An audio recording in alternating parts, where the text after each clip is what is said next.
Ace of Heart, this is happiness and love, life at peace. So, dito sa pinapakita sa inyo, love kasi to ibig sabihin pagmamahal sa inyo. And isa pa sa indication ng barahan na pinakita, ang Ace of Heart ay indication na hindi iba sa inyo. I-analyze nyo ang baraha couple. This is big amount of money. So, napag-usapan na ang pera. Siguro itong babaeng to may nakitang pera dito sa bahay or nakarinig ng pera na pag-usapan. Papansin mo dito ay may tiger 8. Tapos ito talaga, nakamanman na pala talaga to. So, yes po, itong guy na to, kung i-interpret mo tong baraha ha, kung i-interpret nyo mabuti. So, nasa madilim, may hawak na sulo. Parang ganyan. So, kung i-interpret mo din siya, lion, tiger, or whatsoever, ready to attack. Nakukuha yung ibig sabihin ng baraha.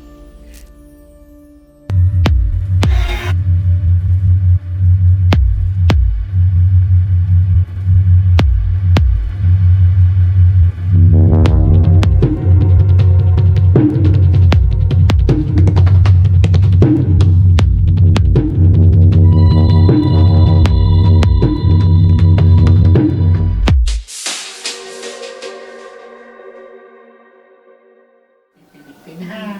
Okay. Mas pipili ko nakahiga ka para komportable ka. Hindi ka naman nakawis. Close your eyes.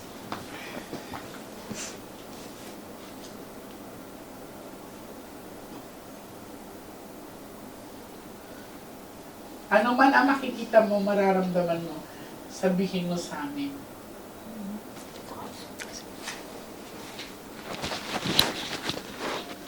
Huwag ka basa-basa dinilan ha.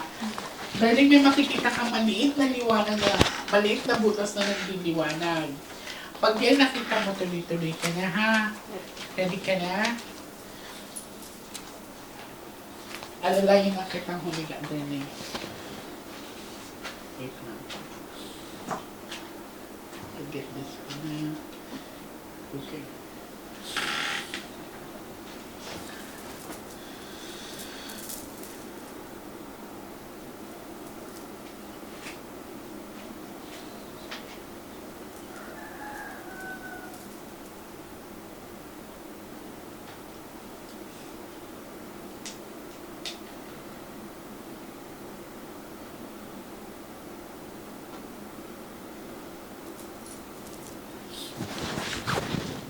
Ano man ang mga pagbabago, sabihin mo sa amin, darling.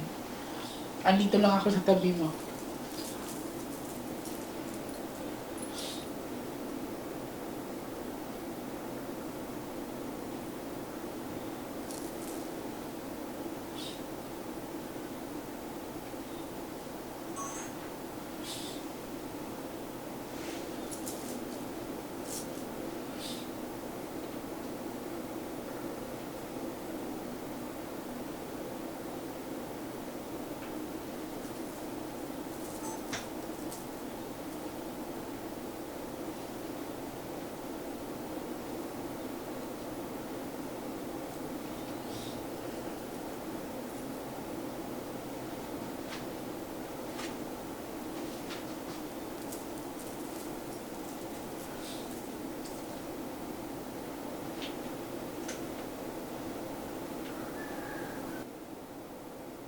Ang lalaki.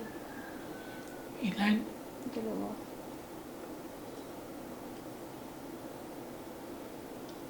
Saan sila dumaan?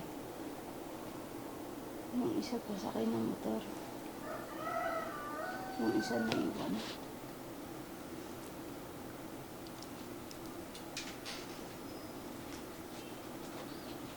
Saan sila dumaan? Pati ito. Hindi ko alam kung saan. Di malinaw po.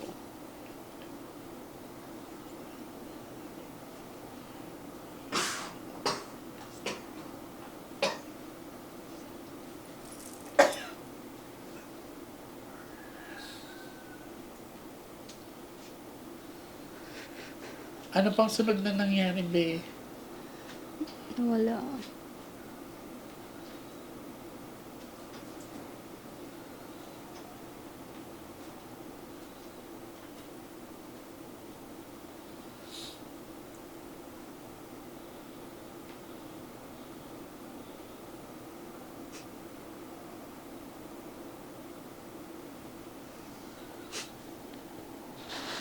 Kaya mo pa?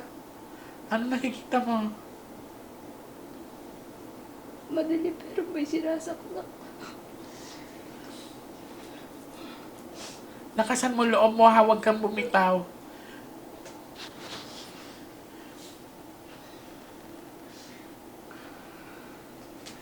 Subukan mo hawiin, be. Sino nakikita mo? Shadow lang po eh. Nakikita ko lang kung ano ginawa.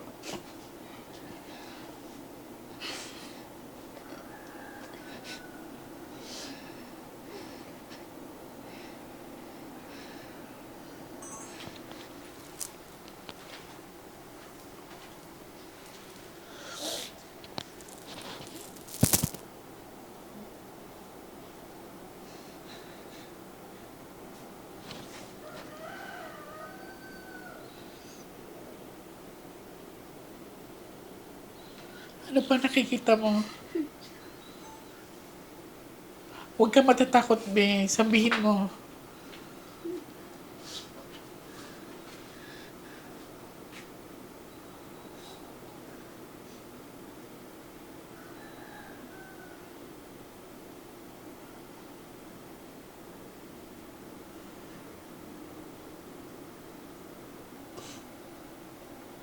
Tumba si Papa. Subukan mo hawakan, be.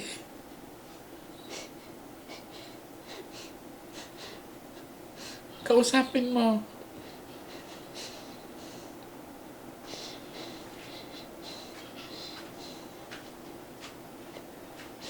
Hindi ko mawak.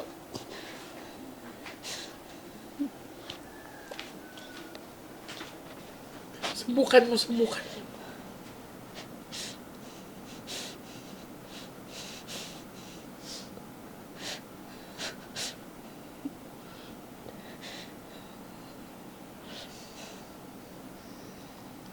Tingnan mo papaligid mo, baka mukhaan mong kumawa.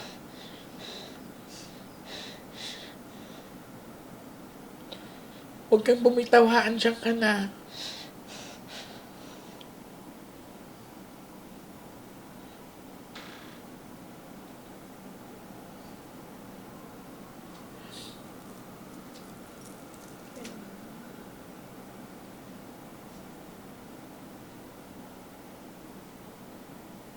Narinig mo ba ako?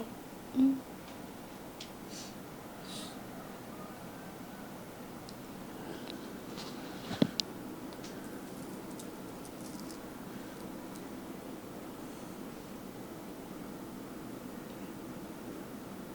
Kat ng ulo ko. Hinga ka maluwag.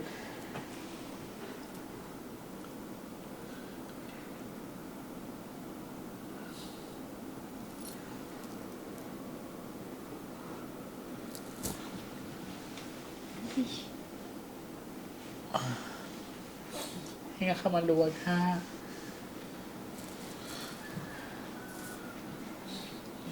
Sumakit yung ulo niya. Kaka-possession ang susunod nito. Hinga ka maluwag niya. Benta akong tubig.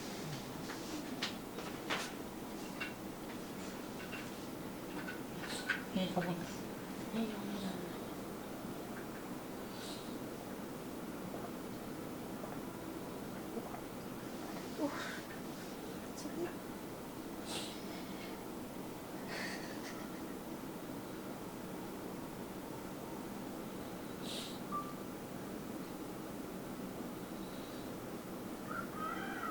Mahirap kasi talaga itong gawin atin namin pag ipapakita sa'yo.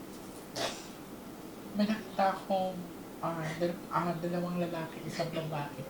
Tapos yung isang lalaki, ang parang damit niya naka-stripe siya, tapos may towel dito. May narinig akong pangalang Ange or Angela, something like that. Something like Angela, Ange. Yung Angie, yung boyfriend niya.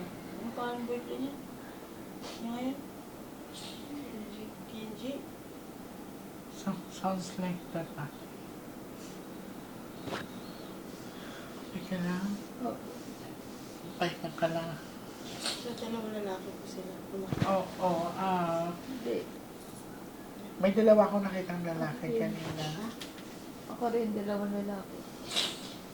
Tapos, yung isa parang hindi ko alam kung Parang lookout lang siya eh. Parang nangyari po. Naghintay lang siya.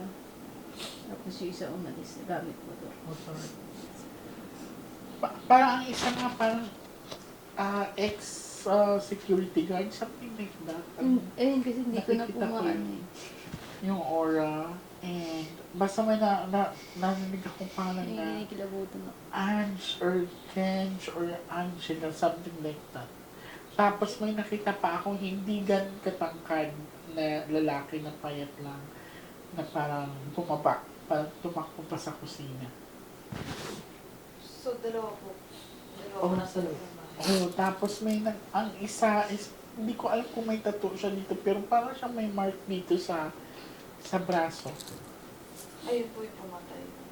Yun ang nakita ko eh. Pero yung mukha, hindi talaga ganun Kalinaw. kalinaw. May tattoo po. May mark siyang dito.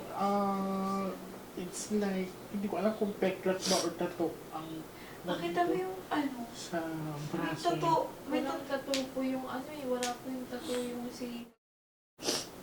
Sino naman? Yung tinuro po ng anak ko. Tawagin mo si tita. Yung picture ng lalaki, may tattoo. Check mo. Basta may narinig ko na Oo, hindi ka or- arayat. Yung bago niya. Oo, Ayun. patingin nga. Patingin nga. Hindi ko alam kung flower. Basta may nakita kong tattoo sa braso. Yung isang lalaki ha. Payat siya eh.